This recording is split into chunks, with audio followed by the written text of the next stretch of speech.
Among Alice's things was a book, The Creator's Dilemma, by a Dr. Emil Hartmann. Seeing the book brought back my fight with Alice. I didn't like it, and I didn't like the guy's smug face on the cover either.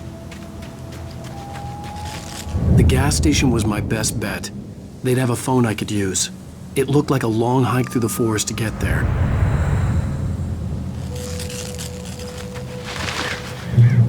Damn.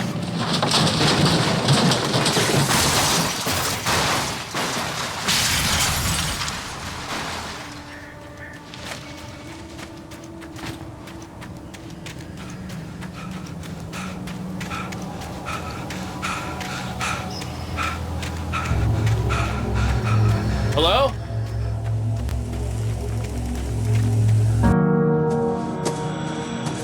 Hello? Is someone there?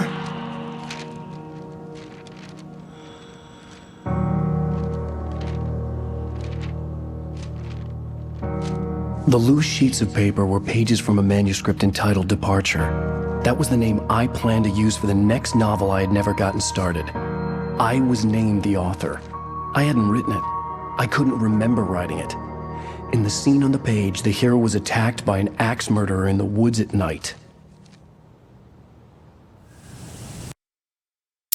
Departure by Alan Wake.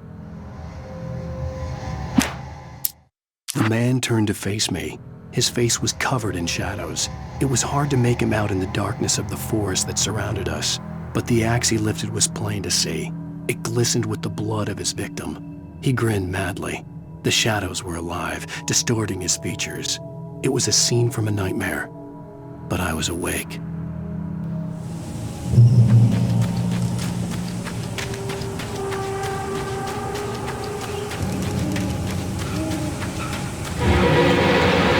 Anybody there? Please, I've been in an accident.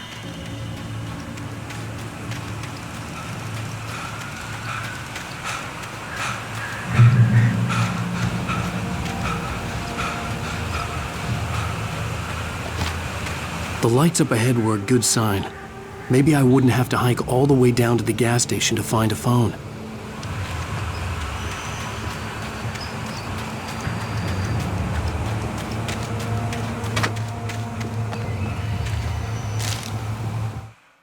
Barry took another sip of the heavenly coffee. He grinned at Rose. Surely this was love. Rose gushed on breathlessly. The new one will be a masterpiece, I know it. You must tell him not to listen to the trolls in the forums saying Departure will never get finished. He should take his time and make it perfect. I can wait.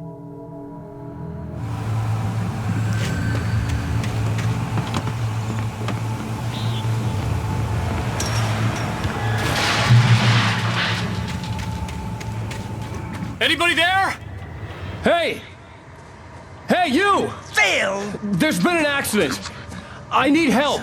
Listen, Deposit. I need to... Premium cabins for rent in Nightfall. Oh, hell. Call Stucky. Pleased To meet you. Non-refundable reservation deposit required. Fair and square.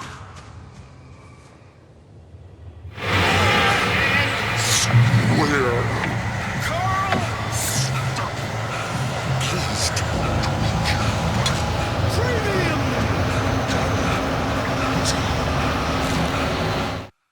The Taken stood before me. It was impossible to focus on it, as if it stood in a blind spot caused by a brain tumor and eye disease. It was bleeding shadows like ink underwater, like a cloud of blood from a shark bite. I was terrified. I squeezed the flashlight like my life depended on it, willing it to stop coming any closer. Suddenly something gave, and the light seemed to shine brighter.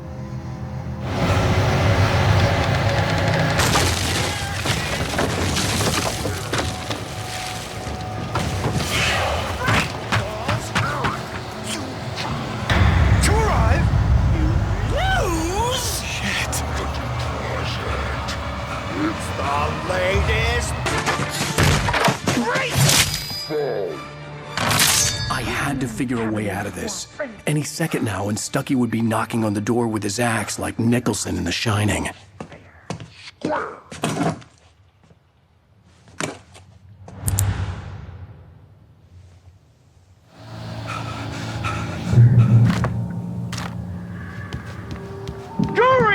your record. Trying Yes! the latest. Great Falls Sheriff Station. On the Test them, Blade! Hello? Hello?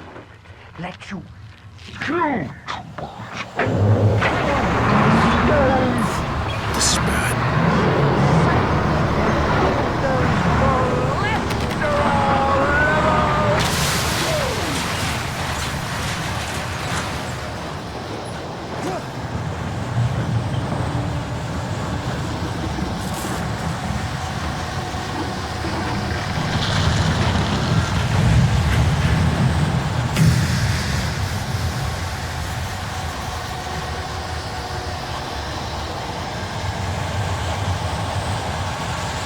The bulldozer had gone over the cliff with the office.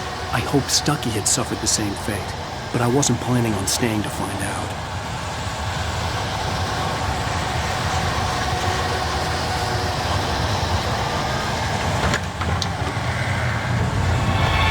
There were more of them.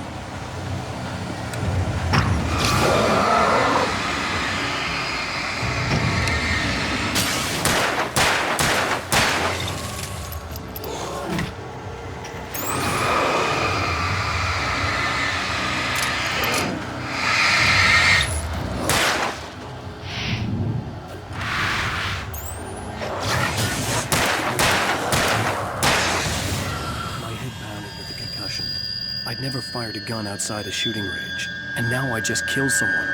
Or something. There were no bodies. They just disappeared. If I was dreaming, it felt real enough to make me sick.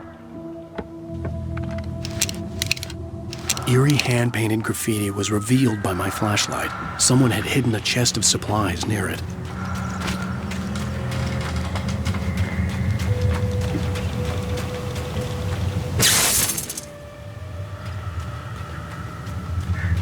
The dark forest was the last place I wanted to go, but I had no choice. I had to get to the gas station. It's rabbit season!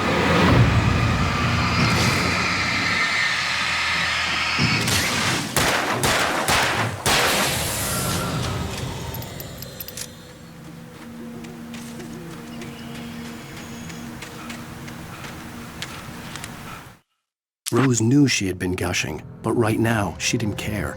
As far as she was concerned, her brief meeting with Alan Wake was literally the high point of her life. She watched as he got in the car with his wife. She was pretty, confident, at ease with Wake. Not like Rose. They were perfect for each other. She'd have given anything to be called their friend.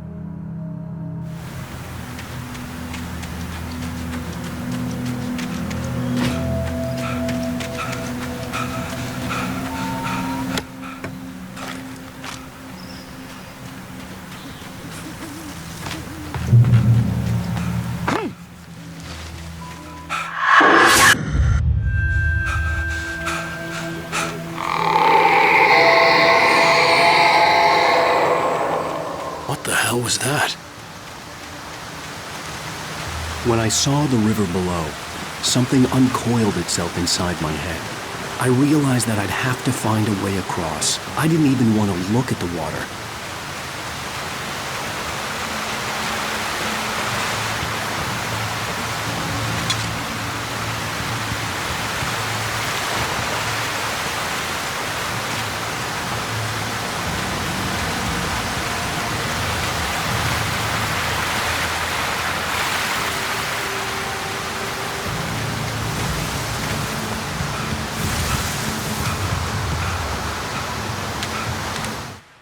Barry Wheeler was bouncing off the walls.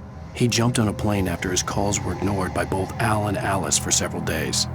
It could mean that they were both on a second honeymoon, but Barry didn't buy it. Al had been way too unstable for that, not sleeping, messed up.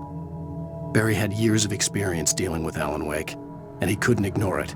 Something was wrong.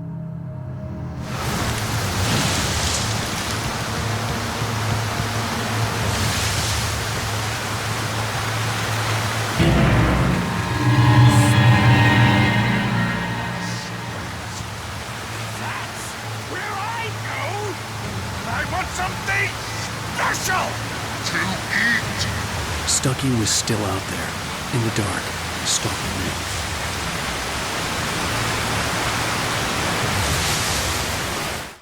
For a long time, the dark presence had been weak, sleeping.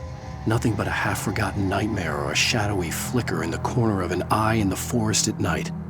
Not real enough to properly exist, and yet too evocative to fade away completely. Now it was waking up. The rider like a fly caught in a spider's web, each jerk and kick vibrating the strands that led deep into its lair. It was aware of him now, and it could use him. All he'd need was a little incentive.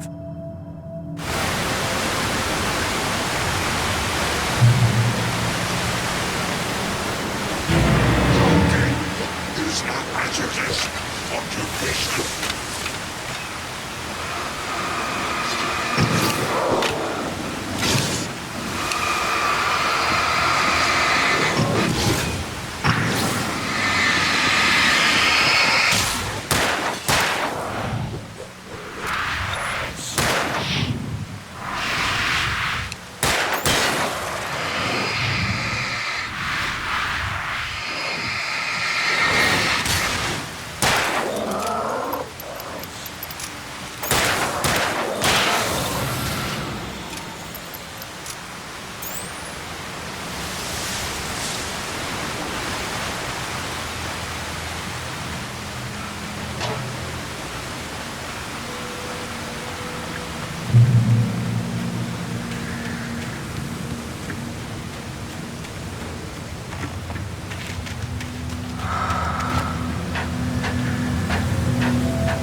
The staircase was broken.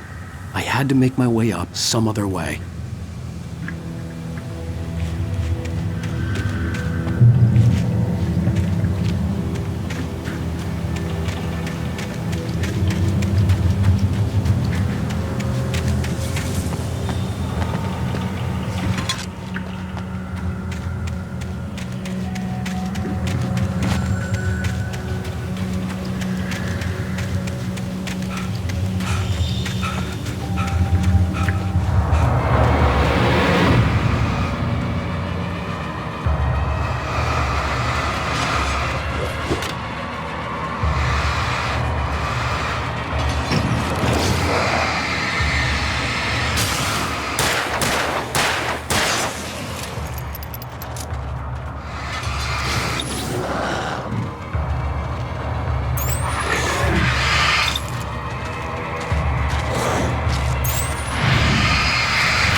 I heard them before I saw them, swooping down from the sky and screeching as they came. I spun around just as the cloud was upon me. For an instant, I stared into 100 dead eyes, black pearls glittering in the darkness. I raised the flashlight and the swarm exploded like fireworks. Feathers burned, turned into ash. I couldn't hear my scream above theirs.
I was just outside for a breath of fresh air, and what a night.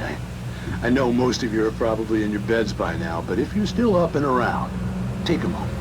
Step outside for a spell and breathe in deep. The weather is absolutely still. The sky is crystal clear. It's like the forest is quietly breathing along with you. As you listeners know, I'm a night owl, and it's on nights like this I wish I wasn't cooped up in the studio. Makes an old man like me wish I could just roam wild. But here I am, and it would keep you company all night long if I weren't. It looks like I'm not the only one staying up late. Caller, you're on the air. Hey, Pat, it's Maurice Horton. Hello, Maurice. What are you up to? Well, I was just taking Toby on his walkie. Oh, isn't it beautiful out there? Sure, but Pat, the reason I called is that Toby heard something rustling in the undergrowth and took off after it, and I couldn't find it. Probably a rabbit. Sure. Toby loves rabbits.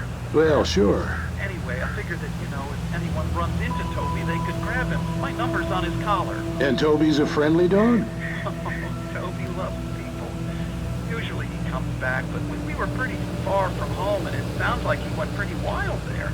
Great dog, but just too dumb for his own good. Well, Maurice, it's out there now. Hope Toby comes home soon. Yeah, thanks, Pat. You have a good night now.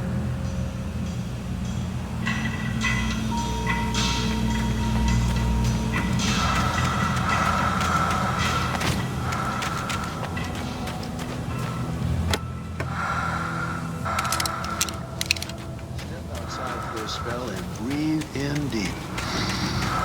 The weather's absolutely still. The sky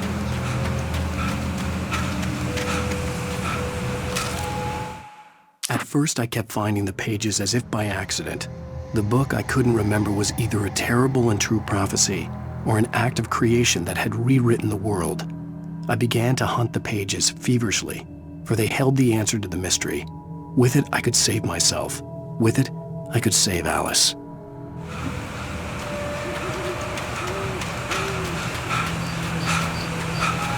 The gas station was closer now, its light welcoming in the darkness. Paul makes the best dogs in the state. Belly Burster is the best with no contest. Monster Dog is second best. The famous dog is Toby.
I stepped into the gas station's garage. It was dark and quiet.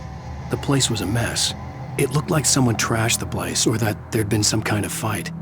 Light spilled into the room through an open door at the back, and I made my way toward it. Without any warning, I was blinded by a bright light. An old portable TV on the shelf had come alive by itself. Impossibly, I could see myself on the screen, talking like a madman.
pilot, though. A man like me needs a hefty meal. That's for today.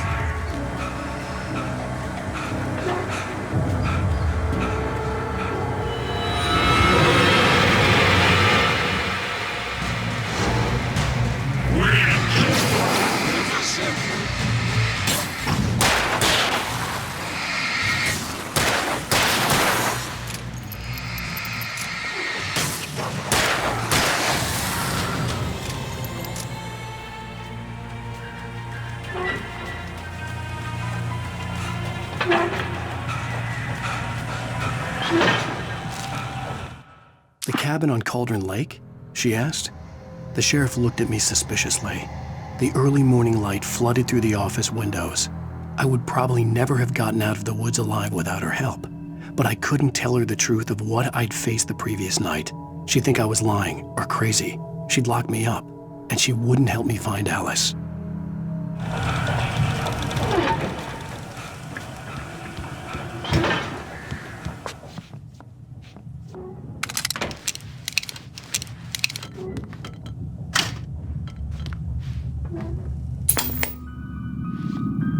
Science. It bestows immortality on those who advance it to elevate all of mankind. Newton, Einstein, Sagan, princes among men. But the price for such a legacy is steep indeed. In Night Springs.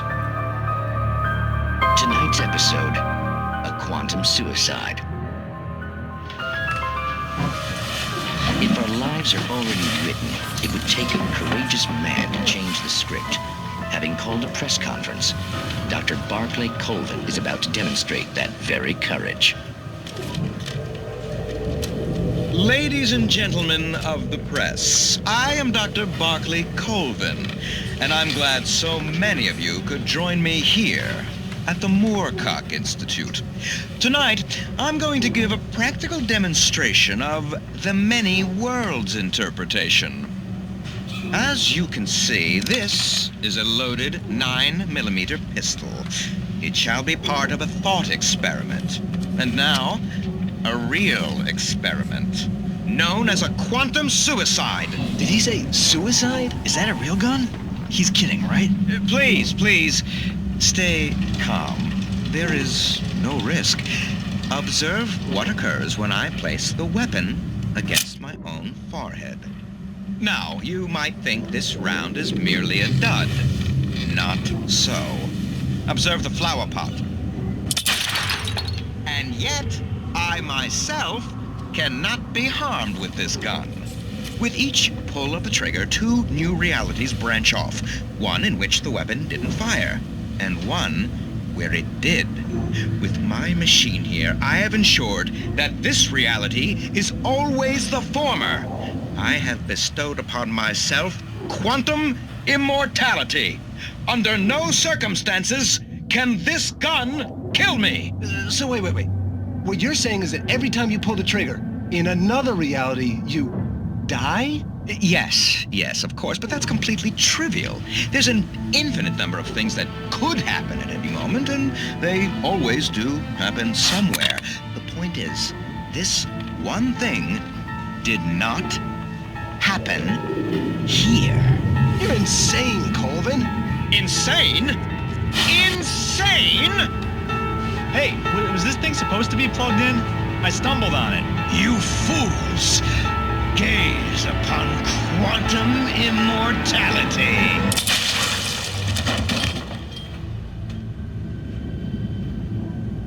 Poor Dr. Colvin, felled by his own hubris or the ignorance of the masses. Perhaps he should have left the crate unopened, the decaying atom unobserved. Curiosity often kills the cat. Night Springs.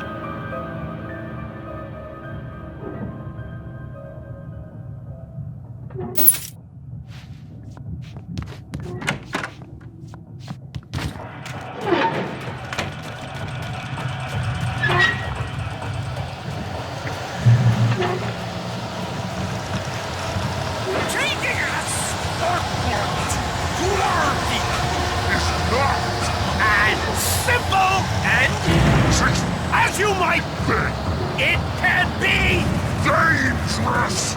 It requires patience, even with the engine takes hours to cool.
Stucky's body vanished, leaving behind only a lifetime of nightmares to come, assuming I'd reached the lights of the gas station alive.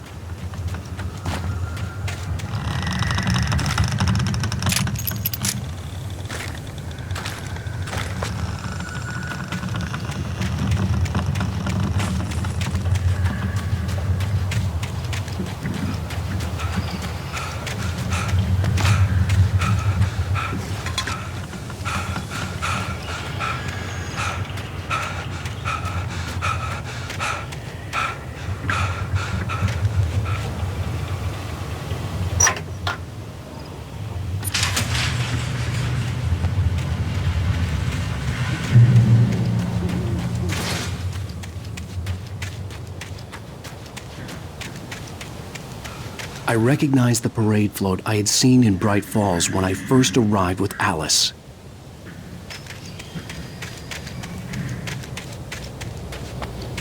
After the insanity I had just experienced in the darkness, the lights of the gas station felt comforting. At least for a moment, the sane world reasserted itself. Stucky spat on the garage floor and tried to shake the cobwebs from his head. Ever since the couple never showed to pick up the keys, things had been fuzzy. Something, a feeling caught his attention. Stucky looked up and stared as his brain tried in vain to process the horror before him. He stumbled back, knocking over a can of oil. A black pool spread across the floor while he struggled for a brief moment, then let go as the unrelenting darkness engulfed him. The Deer Fest had been 2 weeks away when we arrived. If the day count on the banner was right, I was missing a whole week between the night we got here and now.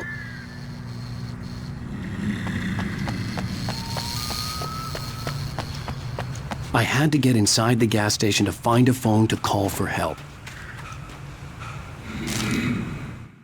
Toby knew the smell. It was the man, the nice man who always gave him treats and never got tired of playing with him.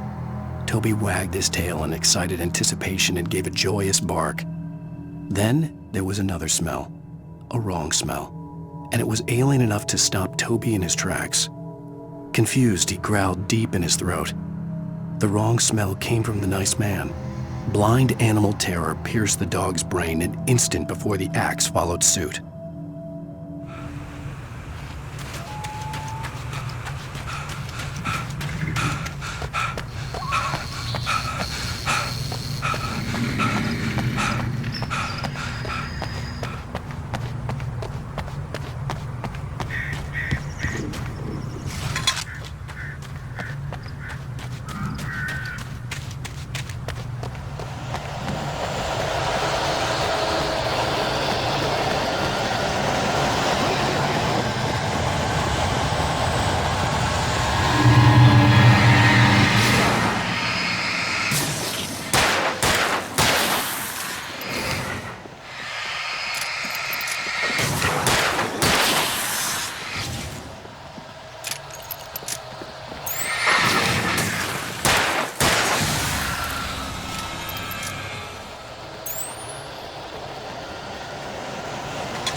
The garage was a mess. It looked like someone had trashed the place, or that there'd been some kind of fight. I'll keep writing.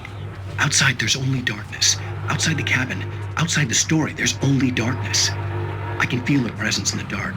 Just now, I could smell her perfume in the room. I'll reach her, I'll fix it up. I'll bring her back. The story will come true. If I stop, she's lost. I don't believe this. It'd been me on the TV, talking crazy. Was I losing my mind?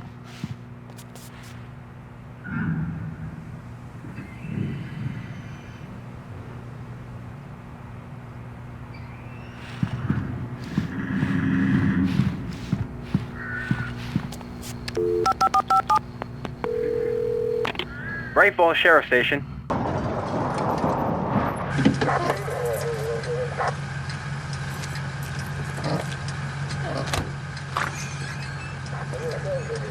Oh, thank God, Sheriff. Sheriff Sarah Breaker. You are... I'm Alan Wake, but listen, I was in a car crash. My wife, Alice, she's missing. Calm down, Mr. Wake. We were staying in a cabin on the island, on Cauldron Lake. There's no island on Cauldron Lake, not since the big eruption in the 70s. Please, I can take you there, okay? You look like you've taken a pretty bad knock to the head. Are you okay? Listen. We'll figure this out. Please get in the car. We'll swing by the lake and then we'll go to the station, okay? Mr. Wake, have you seen Stucky, the guy who owns this place? I realized I couldn't tell her what had happened in the forest. She wouldn't have believed me, and then she wouldn't have helped me with Alice.